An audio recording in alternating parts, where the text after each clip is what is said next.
self-inquiry. For the subsidence of the mind, there is no other means more effective than self-inquiry. Even though the mind subsides by other means, that is only apparently so. It will rise again.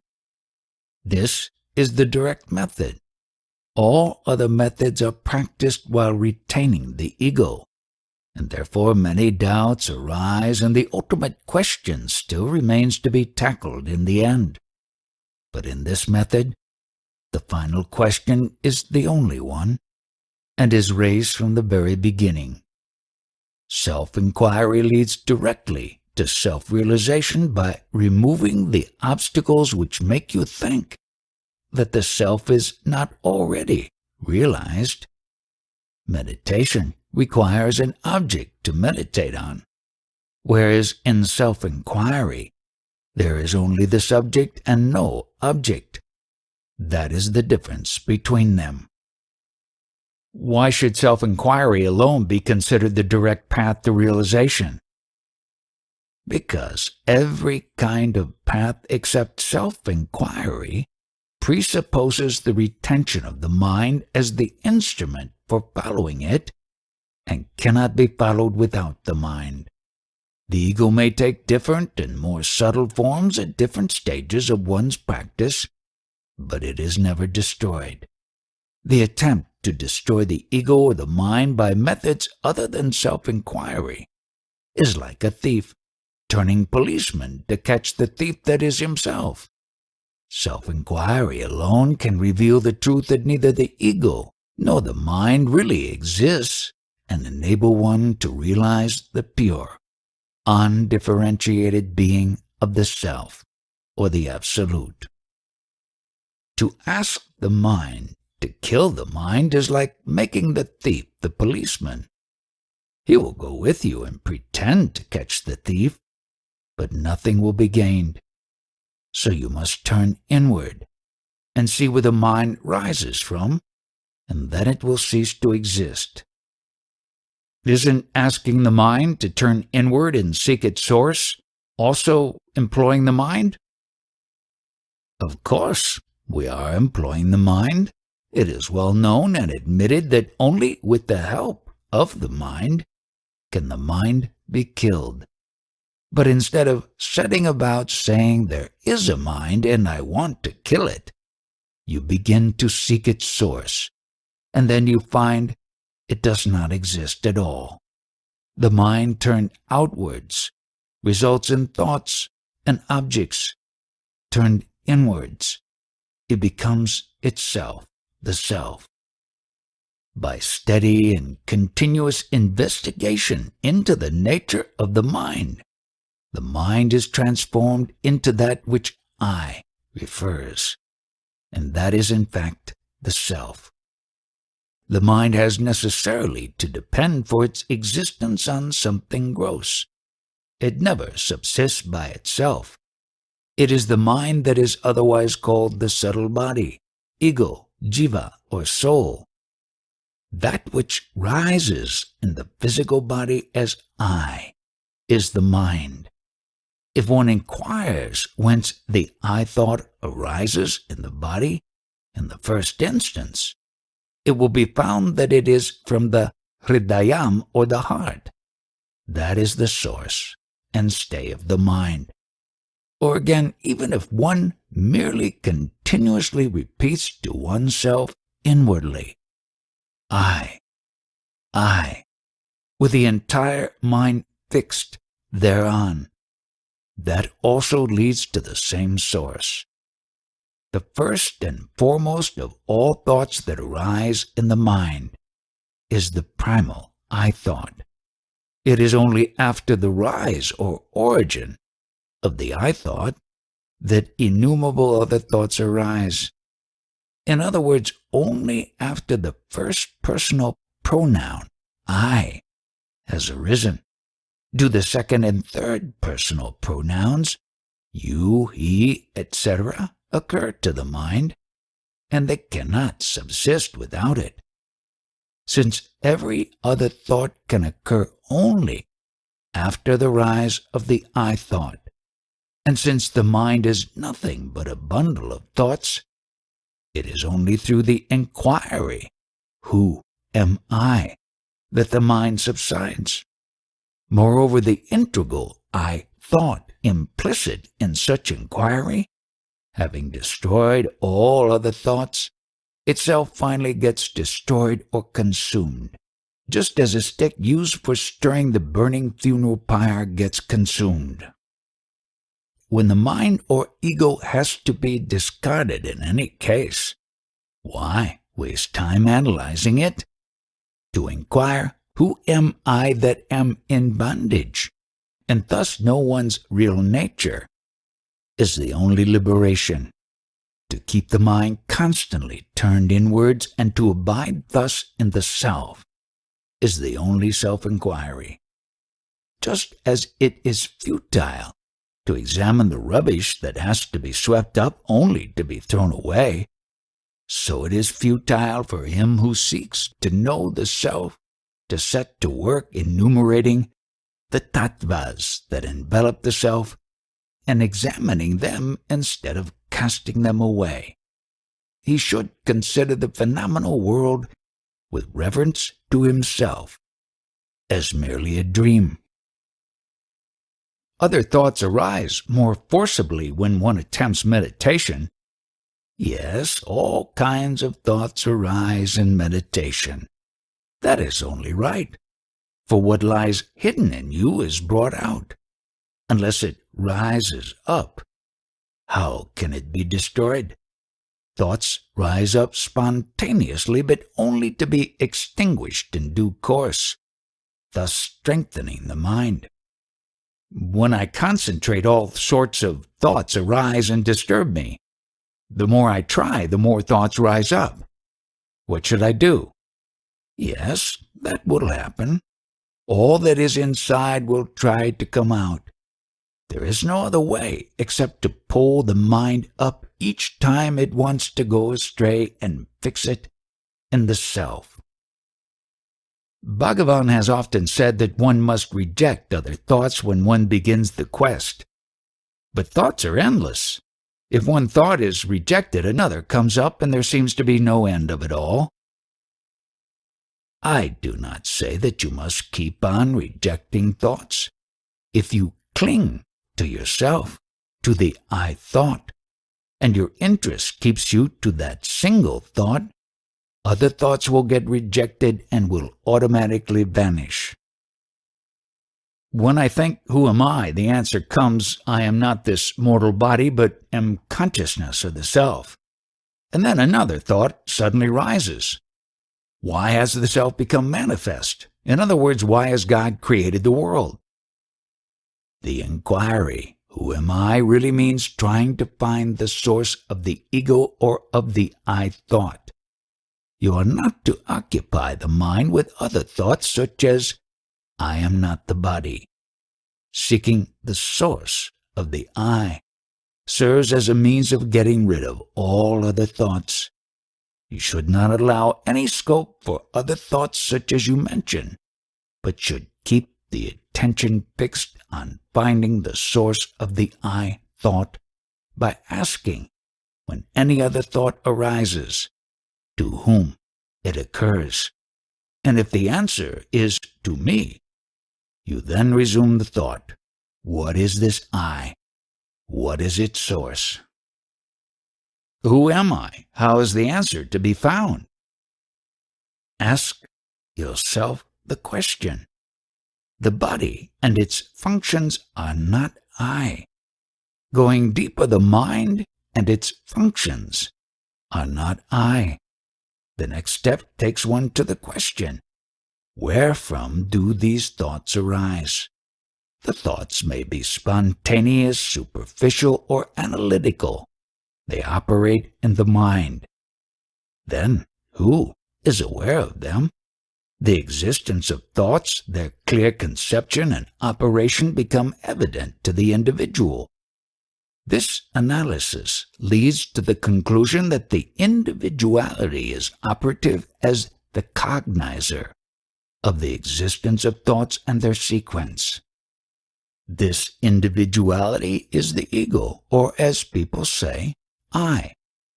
Intellect is only the sheath of the I, and not the I itself. Inquiring further, the questions arise. What is this I? Wherefrom does it come? I was not aware in sleep. Simultaneously with its rise, sleep changes to dream and wakefulness. But I am not concerned with the dream state just now.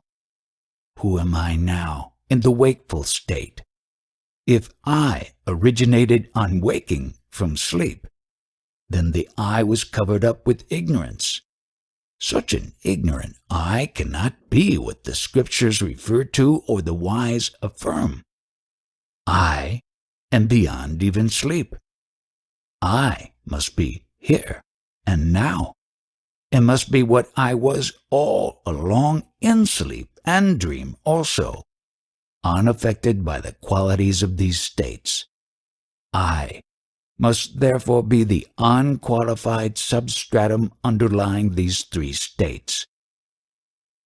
Bhagavan, we have been spiritually inclined from childhood. We have read several books on philosophy and are attracted by Vedanta. So we read the Upanishads, Yoga Visishta, Bhagavad Gita, etc.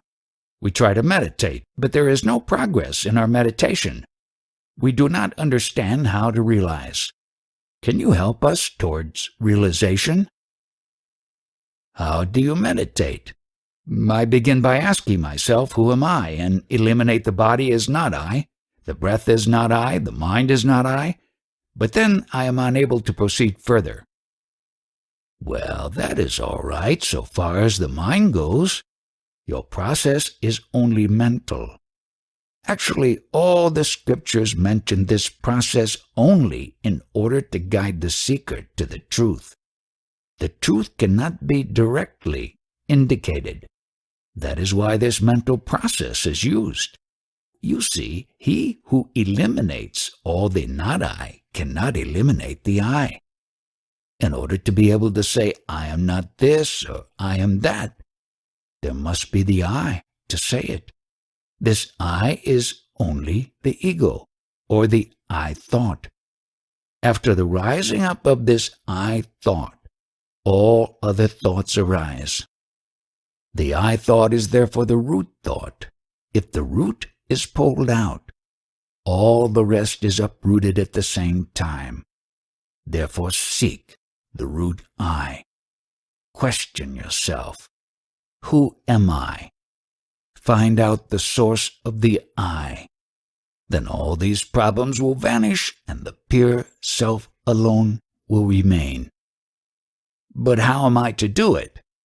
The I is always there, whether in deep sleep, in dream, or in the waking state. The one who sleeps is the same as the one who is now speaking. There is always the feeling of I.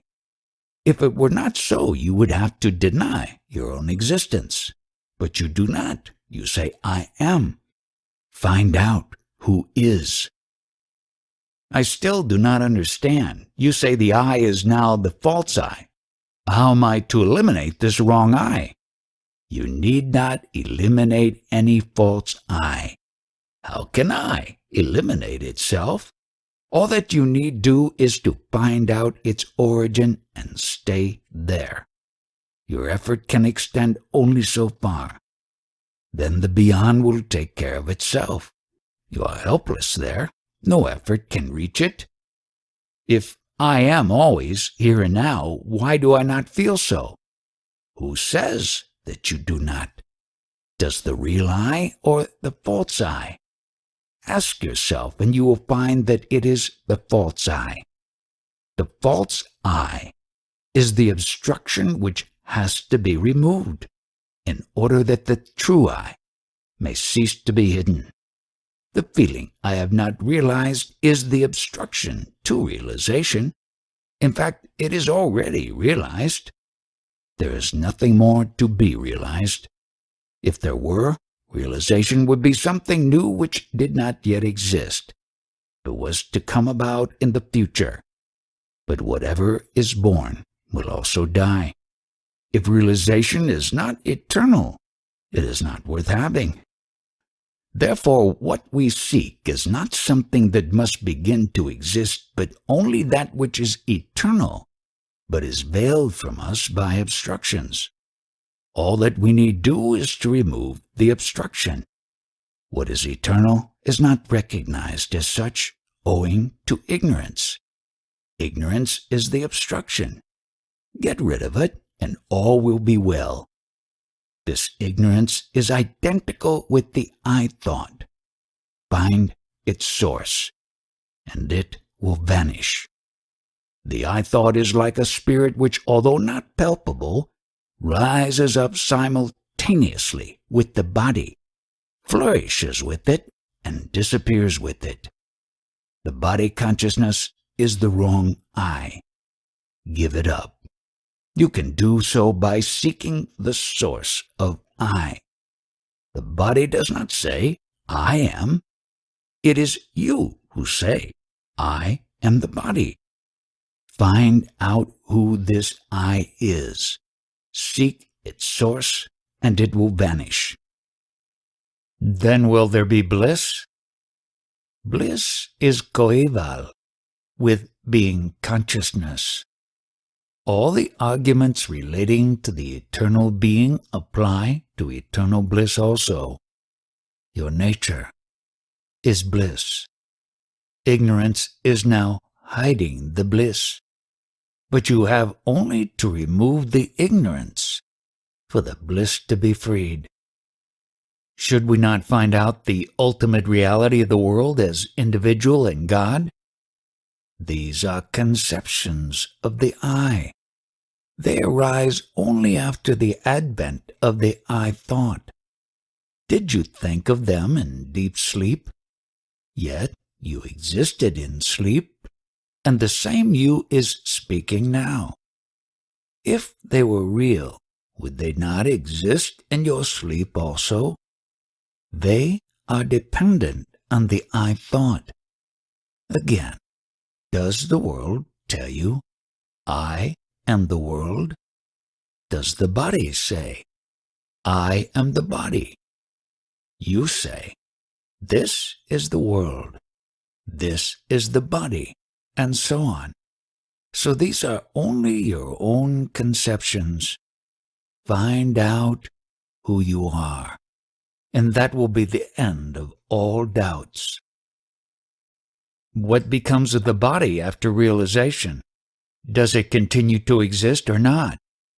We see realized people performing actions like other people. This question need not worry you now. You can ask it after realization if you feel like. As for realized beings, let them take care of themselves. Why do you worry about them? In fact, after realization, neither the body nor anything else will appear different from the self. If we are always being consciousness bliss, why does God place us in difficulties? Why did He create us? Does God come and tell you that He placed you in difficulties? It is you who say so. It is the false I again. If that disappears, there will be no one to say that God created this or that. That which is does not even say, I am. For does any doubt arise that I am not? Only if a doubt arose whether one was a cow or a buffalo, would one have to remind oneself that one is not an animal, but a man. But this never happens. It is the same with one's own existence and realization. When the mind unceasingly investigates its own nature, it transpires that there is no such thing as the mind. This is the direct path for all. The mind is merely thoughts. Of all thoughts, the thought I is the root. Therefore the mind is only the I thought. Whence does this I thought arise? Seek for it within. It then vanishes. This is the pursuit of wisdom. Where the I vanishes, there appears an I by itself. This is the infinite Purnam. If the ego is, everything else is also. If the ego is not, nothing else is. Indeed, the ego is all. Therefore, the inquiry as to what this ego is the only way of giving up everything. The state of non-emergence of I is the state of being that. Without questing for that state of non-emergence of I and attaining it, how can one accomplish one's own extinction, from which the I does not revive? Without that attainment, how is it possible to abide in one's true state, where one is that? Just as a man would dive in order to get something that had fallen into the water, so one should dive into oneself with a keen, one-pointed mind, controlling speech and breath, and find the place whence the I originates. The only inquiry leading to self-realization is seeking the source of the word I. Meditation on I am not this, I am that may be an aid to inquiry, but it cannot be the inquiry. If one inquires, who am I? Within the mind, the individual I falls down abashed as soon as one reaches the heart, and immediately reality manifests itself spontaneously as I. Although it reveals itself as I, it is not the ego but the perfect being, the absolute self. The notions of bondage and liberation are merely modifications of the mind. They have no reality in their own, and therefore cannot function of their own accord. Since they are modifications of something else, there must be an entity independent of them as their common source and support. If, therefore, one investigates into that source in order to know of whom the bondage or liberation is predicated, one will find that they are predicated of me, that is, oneself. If one then earnestly inquires, who am I? One will see that there is no such thing as I or me. That which remains on seeing that the I does not exist is realized vividly and unmistakably as self-luminous and subsisting merely as itself. This vivid realization as a direct and immediate experience of the supreme truth comes quite naturally, with nothing uncommon about it, to everyone who, remaining just as he is, inquires introspectively without allowing the mind to become externalized, even for a moment, or wasting time in mere talk. There is therefore not the least doubt regarding the well-established conclusion that to those who have attained this realization and thus abide absolutely identical with the self, there is neither bondage nor liberation. The self is pure consciousness.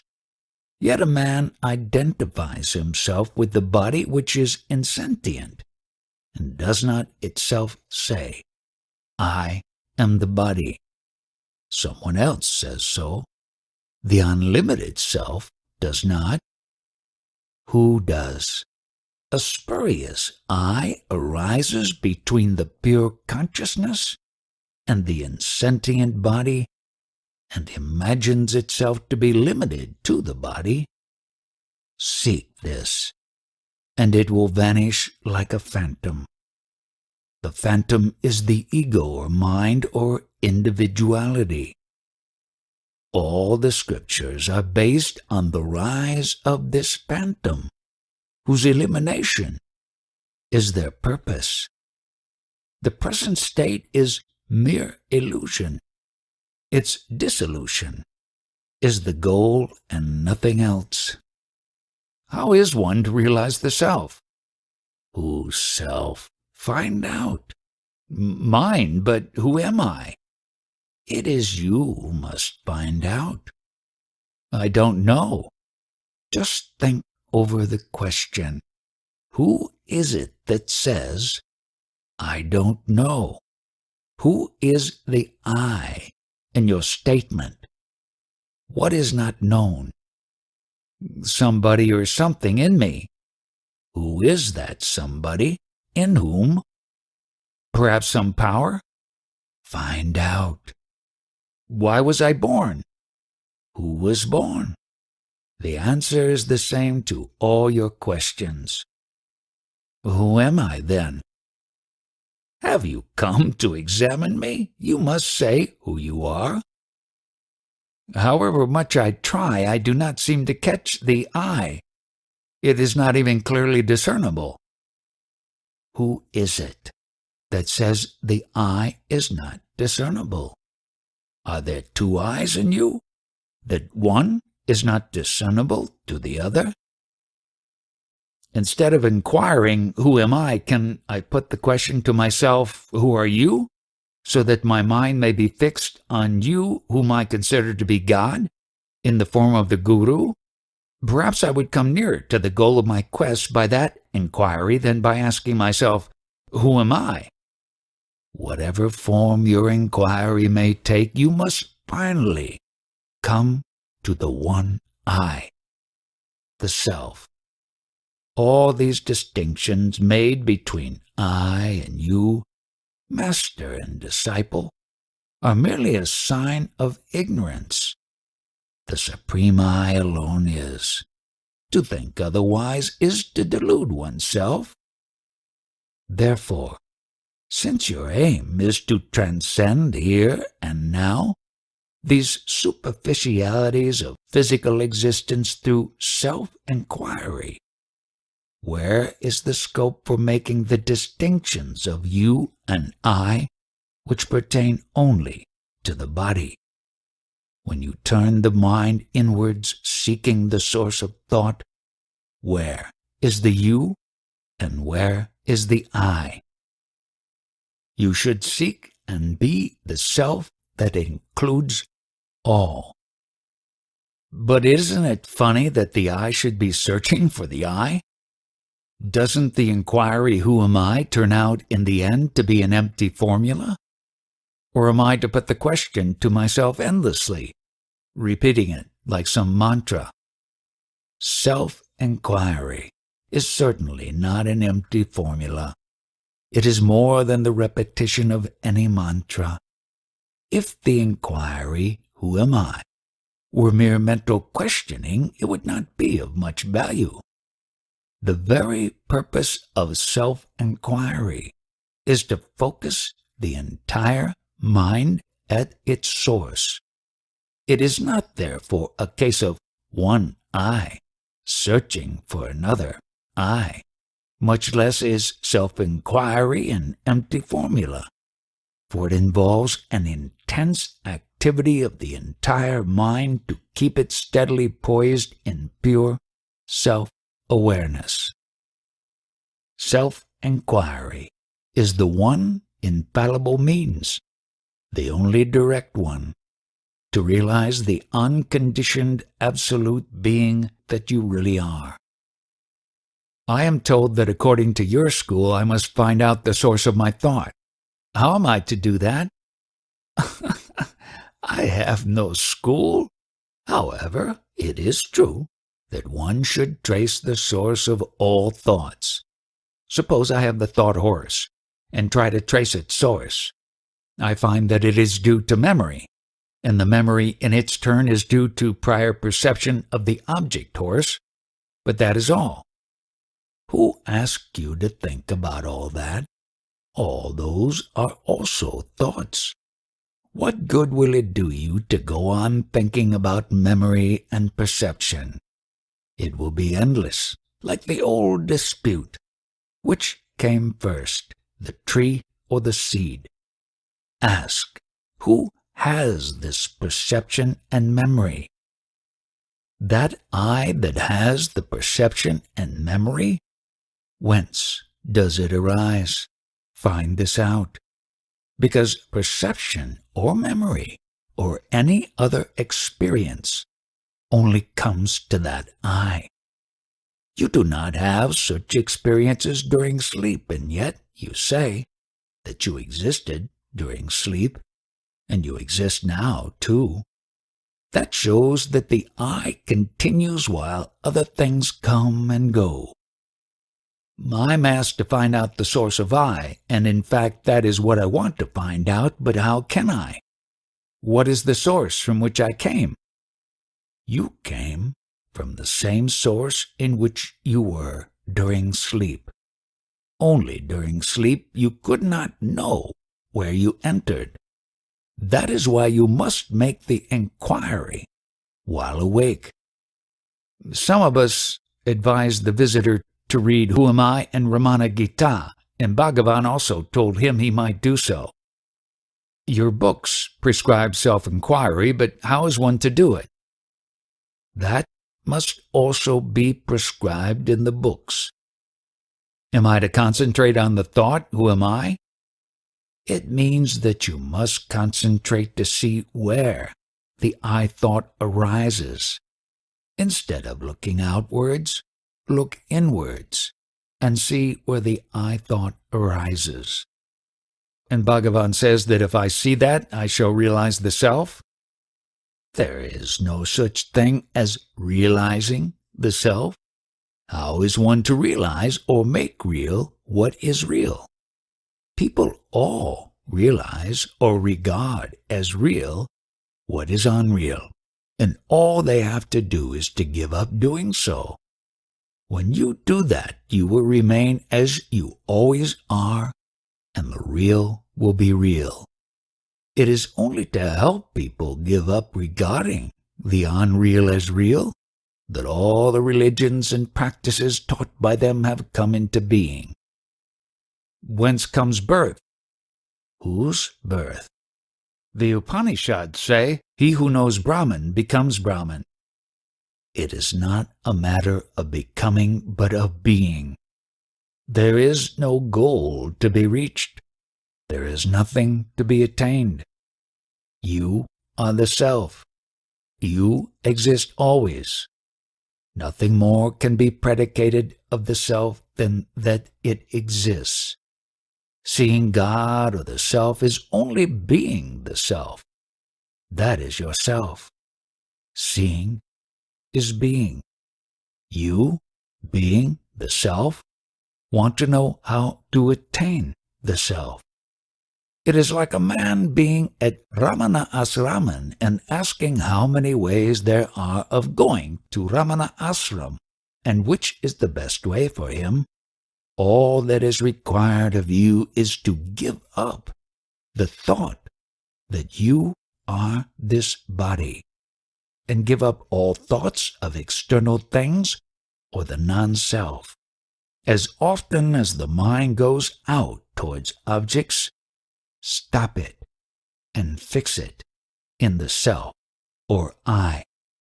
That is all the effort required on your part. Ceaseless practice is essential until one attains without the least effort that natural and primal state of mind which is free from thought. In other words, until the I, my, and mine are completely eradicated and destroyed. How can one know the self? The self always is. There is no knowing it. It is not some new knowledge to be acquired. What is new and not here and now cannot be permanent. The self always is, but knowledge of it is obstructed, and the obstruction is called ignorance. Remove the ignorance, and knowledge shines forth. In fact, it is not the self that has this ignorance or even knowledge. These are only accretions to be cleared away. That is why the self is said to be beyond knowledge and ignorance. It remains as it naturally is. That is all. How to control the wandering mind?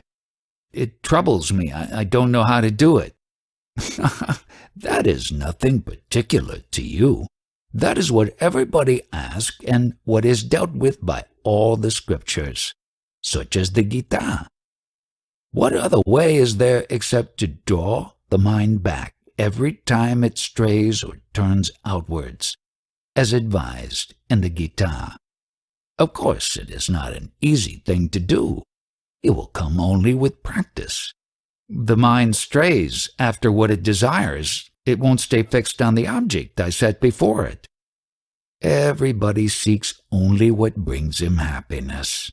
Your mind wanders out after some object or other because you think that happiness comes from it. But find out where all happiness comes from, including that which you regard as coming from sense objects. You will find that it all comes from the self alone. And then you will be able to abide in the self. It's very difficult to stop the thoughts. All doubts will cease only when the doubter and his source have been found. It is no use endlessly removing doubts. If we clear up one, another will arise, and there will be no end to them. But if the doubter himself is found to be really non-existent by seeking his source, then all doubts will cease. So is the I thought a thought, and do we concentrate on thinking the I? Concentration is not thinking of one thing. On the contrary, it is excluding all thoughts, since all thoughts obstruct the sense of one's true being. All efforts are to be directed simply to removing the veil of ignorance. Concentrating the mind solely on the self will lead to happiness or bliss. Drawing in the thoughts, restraining them, and preventing them from straying outwards is called detachment. Vairagya, fixing them in the self, is spiritual practice, sadhana. Concentrating on the heart is the same as concentrating on the self. Heart is another name for self. It is stated in any book that for ultimate and final realization one must ultimately come to the heart, even after reaching the Sahasrara, the thousand-petal lotus, the center and the crown of the head, and that the heart is at the right side? No, I have not come across this in any book, although in a Malayalam book on medicine I came across a stanza locating the heart on the right side, and I have translated it into Tamil in the supplement to the 40 verses. We know nothing about the other centers. We cannot be sure what we arrive at by concentrating on them and realizing them. But as the I arises from the heart, it must sink back and merge there for self-realization. Anyway, that has been my experience. Know that the pure and changeless self-awareness in the heart is the knowledge which, through destruction of the ego, bestows liberation. The body is inert like an earthen pot, since it has no I consciousness, and since in deep sleep when bodiless, we experience our natural being, the body cannot be the I. Who then is it that causes I-ness? Where is he? in the heart cave of those who thus inquire and who know and abide as the Self, Lord Arunachala Siva shines forth as himself, as that am I, consciousness. Bhagavan was saying that the heart is the center of the self. Yes, it is the one supreme center of the self. You need have no doubts about that. The real self is there, in the heart, behind the ego self. Will Bhagavan please tell me where in the body it is? You cannot know it with your mind or picture it with your imagination, although I tell you that it is here on the right side of the chest. The only direct way to realize it is to stop imagining and try to be yourself. Then you automatically feel that the center is there. It is the center spoken of in the scriptures as the heart cavity. Can I be sure that the ancients meant this center by the term heart? Yes, you can, but you should try to have the experience rather than locate it. A man does not have to go and find where his eyes are in order to see. The heart is there, always open to you, if you care to enter it, always supporting your movements, although you may be unaware of it. It is perhaps more correct to say that the self is the heart. Really, the self is the center and is everywhere aware of itself as the heart or self-awareness. When Bhagavan says that the heart is the supreme center of the spirit or the self, does that imply that it is not one of the 6 yogic centers, chakras? The yogic centers, counting from the bottom upwards, are a series of centers in the nervous system. They represent various stages, each having its own kind of power or knowledge, leading to Sahasrara, the 1,000-petal lotus in the brain, where is seated the supreme Shakti, power. But the self that supports the whole movement of the Shakti is not located there, but supports it from the heart center. Then it is different from the manifestations of Shakti? Really, there is no manifestation of Shakti apart from the self. The self became all these Shaktis.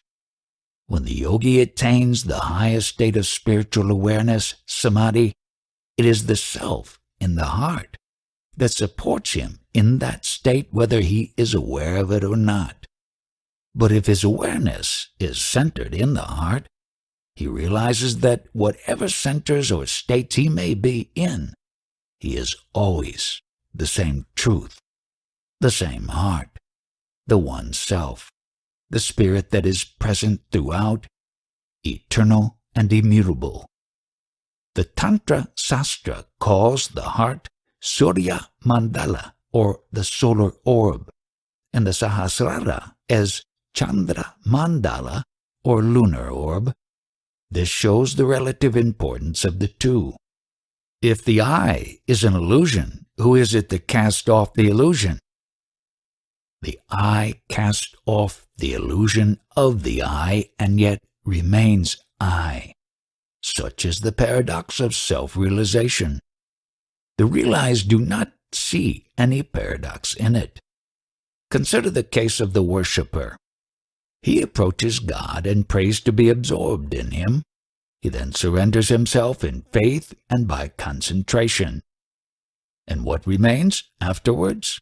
In the place of the original I, self-surrender leaves a residuum of God in which the I is lost. That is the highest form of devotional surrender and the peak of detachment. You may give up this and that of my possessions, but if instead you give up I and mine, all is given up at a stroke, and the very seed of possession is destroyed. Thus the evil is nipped in the bud or crushed in the germ. But detachment must be very strong to do this.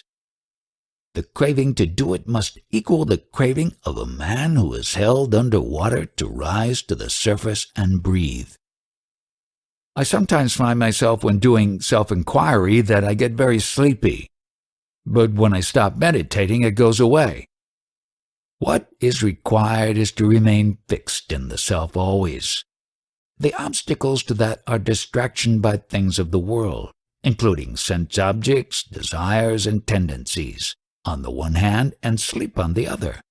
Sleep is always mentioned in the books as the first obstacle to samadhi, and various methods are prescribed for overcoming it according to the stage of evolution of the person concerned. First, one is enjoined to give up all worldly distractions and to restrict sleep. But then, it is said, for instance, in the Gita, that one need not give up sleep entirely. One should not sleep at all during daytime, and even during night restrict sleep to the middle portion from about 10 to 2. But another method that is prescribed is not to bother about sleep at all. Whenever it overtakes you, you can do nothing about it. So simply remain fixed in the self or in meditation every moment of your waking life, and take up meditation again the moment you wake, and that will be enough. Then, even during sleep, the same current of thought or meditation will be working. This is evident because if a man goes to sleep with any strong thought working in his mind, he finds the same thought present when he wakes up. It is of the man who does this with meditation that it is said that even his sleep is samadhi. When I reach the thoughtless stage in my sadhana, I enjoy a certain pleasure, but sometimes I also experience a vague fear which I cannot properly describe. Whatever the experience, you should never rest content with it. Whether you feel pleasure or fear, ask yourself, who feels it? And continue your efforts until both pleasure and fear are transcended and all duality ceases and the reality alone remains. There is nothing wrong in such things being experienced, but you must never stop at that. For instance, you must never rest content with the pleasure of laya, dissolution, experienced when thought is quelled, but must press on until all duality ceases. How am I to search for the I from start to finish? When I meditate, I reach a stage where there is a vacuum or void. How should I proceed from there? Never mind whether there are visions or sounds or anything else, or whether there is void. Are you present during all of these, or are you not? You must have been there during the void to be able to say that you experienced a void. To be fixed in that you is the quest from start to finish. In all books on Vedanta, you will find this question of a void or nothing being left raised by the disciple and answered by the guru.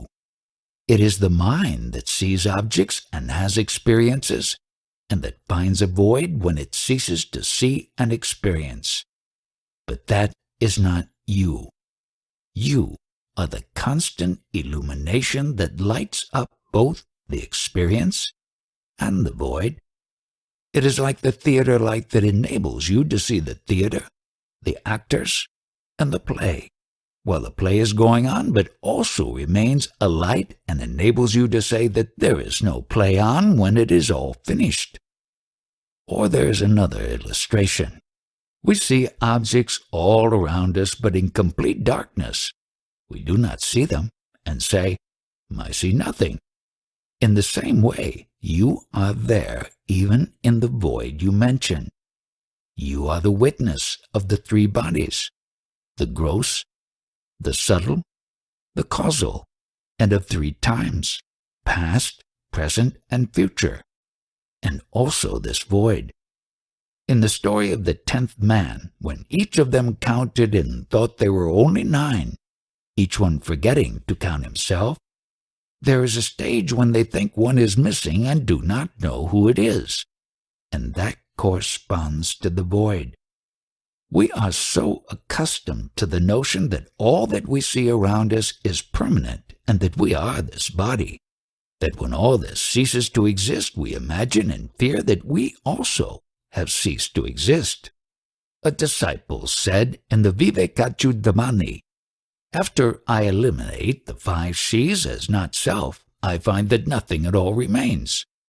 And the Guru replies that the self, or that by which all modifications, including the ego and all its creatures in their absence, that is the void, are perceived, is always there. The nature of the self or I must be illumination. You perceive all modifications and their absence. How? To say that you get the illumination from another would raise the question how he got it, and there would be no end to the chain of reasoning. So you, yourself, are the illumination. The usual illustration of this is the following.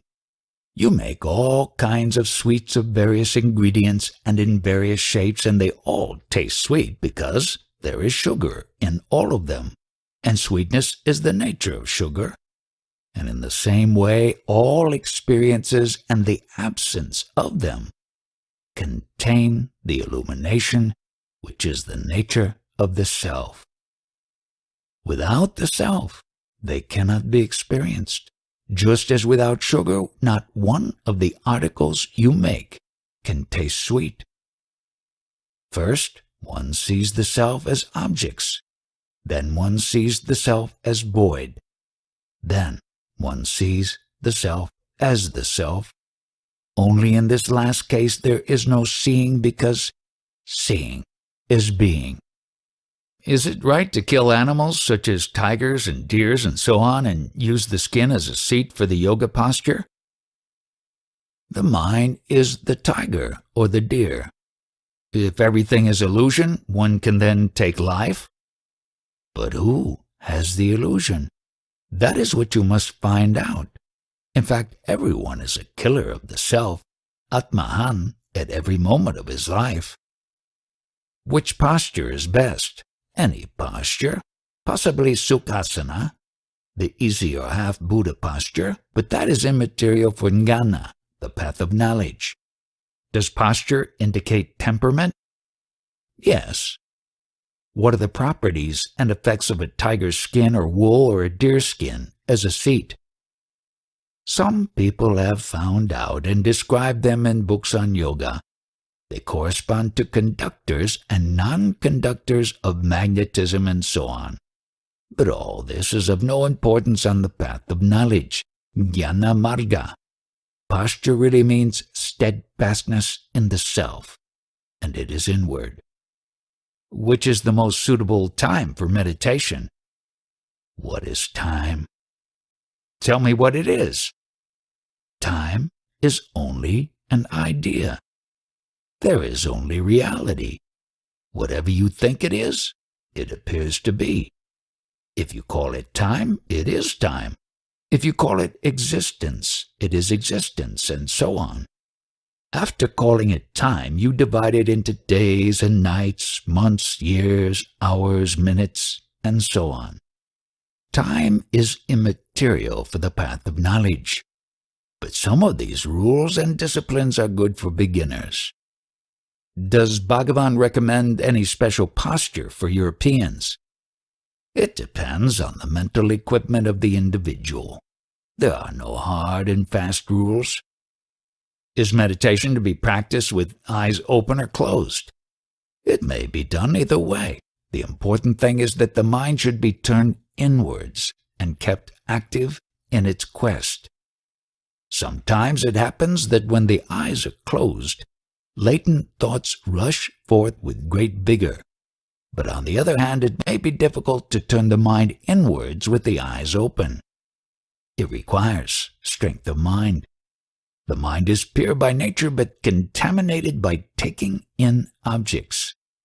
The great thing is to keep it active in its quest without taking in external impressions or thinking of other things. It is said in some books that one should cultivate all the good or divine qualities in order to prepare oneself for self-realization. All good or divine qualities are included in spiritual knowledge, and all bad or demonic qualities are included in ignorance. When knowledge comes, ignorance goes, and all the divine qualities appear automatically. If a man is self-realized, he cannot tell a lie or commit a sin or do anything wrong. It is no doubt said in some books that one should cultivate one virtue after another and thus prepare for ultimate realization. But for those who follow the Jnana Marga, path of knowledge, self-inquiry is quite enough for acquiring all the divine qualities. They need not do anything else. Please tell me how I am to realize the self. Am I to make an incantation of who am I? No, it is not intended to be an incantation. Self-inquiry is a different method from the meditation I am Shiva or I am he. I rather lay stress on self-knowledge, because you are first concerned with yourself before you proceed to know the world and its Lord. The I am he or I am Brahman meditation is more or less mental, but the quest for the self of which I speak is a direct method and is superior to the other. For as soon as you undertake the quest and begin to go deeper and deeper, the real self is waiting there to receive you, and then whatever is done by something else, and you have no hand in it. In this process, all doubts are automatically given up, just as one who sleeps forgets all his cares for the time being. Although the scriptures proclaim, "Thou art that," it is only a sign of weakness to meditate, "I am that," not this, because you are eternally that. What has to be done is to investigate what one really is and remain that. I have been directed by Sri Sankaracharya of Kamakoti Pita from Jalisvar near Puri, Jagannath. I practice Hatha Yoga and some contemplation along the lines of I am Brahman. After a while, my brain gets heated and I become afraid of death. Who sees the blank? I know that I see it. The consciousness overlooking the blank is the self. That doesn't satisfy me. I can't realize it. The fear of death arises only after the I thought arises. Whose death do you fear? To whom does the fear come? So long as there is identification of the self with the body, there will be fear. But I am not aware of my body. Who says that he is not aware? I don't understand. What is your method of meditation? I am Brahman. I am Brahman is only a thought. Who says it? Brahman himself does not say so. What need is there for him to say it? Nor can the real I say so, for I always abides as Brahman. So it is only a thought. Whose thought is it? All thoughts come from the unreal I.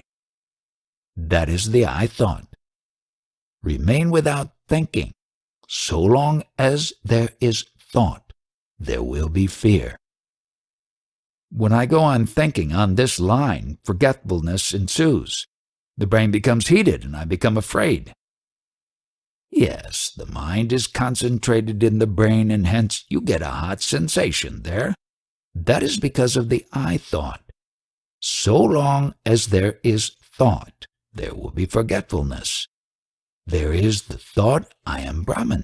Then forgetfulness supervenes. Then the I thought arises and simultaneously the fear of death also. Forgetfulness and thought exist only for the I thought. Investigate this and it will disappear like a phantom. What remains then is the real I. That is the self. The thought I am Brahman may be an aid to concentration insofar as it keeps other thoughts away and persists alone. But then you have to ask, whose thought is it? It will be found to come from the I. But where does the I thought come from? Probe into it and it will vanish. The Supreme Self will shine forth of itself. No further effort is needed. When the one real I remains alone, it will not need to say, I am Brahman. Does a man go on repeating, I am a man, unless he is challenged why he should declare himself a man? Does anyone mistake himself for an animal that he should say, no, I am not an animal, I am a man? Similarly, since Brahman or I alone is, there is no one to challenge it, and there is no need to repeat, I am Brahman. Is a set meditation necessary for strengthening the mind? Not if you keep the idea always before you that it is not your work. At first, effort is needed to remind yourself of it, but later on it becomes natural and continuous. The work will go on of its own accord, and your peace will remain undisturbed. Meditation is your true nature. You call it meditation now, because there are other thoughts distracting you. When these thoughts are dispelled, you remain alone. That is, in the state of meditation, free from thoughts. And that is your real nature, which you are now trying to realize by keeping away other thoughts. Such keeping away of other thoughts is now called meditation. But when the practice becomes firm, your real nature shows itself as true meditation. May I be assured that there is nothing further to be learnt, so far as the technique of spiritual practice is concerned, than what is written in Bhagavan's books? I ask because in all other systems, the Guru holds back some secret technique to reveal to his disciples at the time of initiation. There is nothing more to be known than what you find in the books. No secret technique. It is all an open secret in this system.